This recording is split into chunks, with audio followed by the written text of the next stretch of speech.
the first part of the tutorial, we will showcase what's new in the new version of Tesla's SCADA 2.56. In this version, we added new possibilities that are supported by Tesla Cloud. This includes the ability to add new graphical objects, save screen in Tesla Cloud with a larger volume, and use trends and pivot tables. We've expanded the range of graphical objects that can be used in Tesla SCADA ID for Tesla Cloud. Now it's possible to use almost all graphical objects in Tesla SCADA ID, except in the RDP and databases library. And also it's not possible to use parameter table, schedule table, and Excel or graphical objects. And in widgets it's not possible to use web view and video. This gives you more freedom and flexibility to design your screens and visualization, allowing you to create even more dynamic and engaging user interfaces. Enjoy exploring the expanded range of graphical objects available in Tesla SCADA ID for Tesla Cloud. Now let's open our project in Tesla SCADA runtime. Let's start it. It's connected. Now it's running only ASP devices. And let's open Cloud Tesla SCADA.com and enter our account.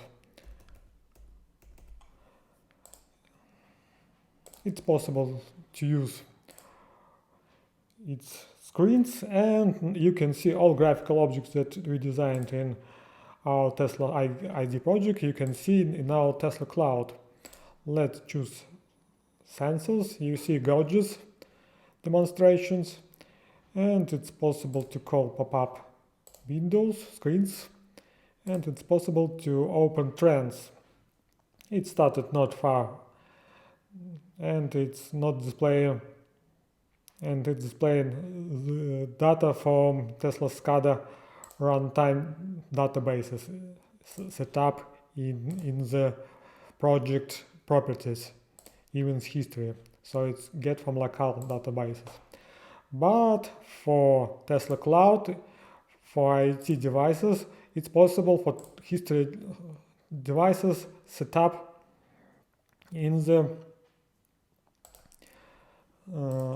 store data in the cloud. To do this, you have to log in like moderator of your account and go to your user settings, open settings tab, and enable save text history in Tesla Cloud. Now when you open, but you have to stop runtime device, Tesla SCADA runtime, and now the history data will be get from the cloud. Let's see. You can see the data is stored in cloud for more longer period, and we got more information about our temperature. Also for humidity the same way. For example, choose date, and for whole sensor. You can see. For events, unfortunately, it's not possible to upload information from the cloud. It's possible to store it only in Tesla SCADA runtime. So when Tesla SCADA runtime is stopped, events information is not possible to get. Also, it's possible for cloud to store screens on the cloud.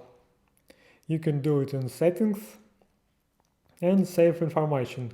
We increased possibility to save history, to save screen information up to 3 megabytes for the account. Also, it's possible to open history information by using graphical objects like value with history and events and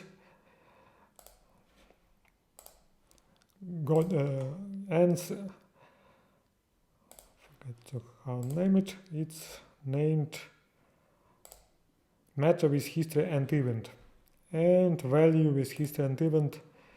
You can open information with history, so you can switch, and you can see this information is displayed in pop-up screen.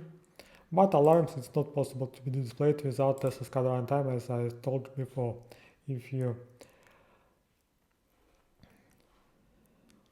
That's all. That's our part first is finished. In the second part, I will explain how to use HTTP request in cloud.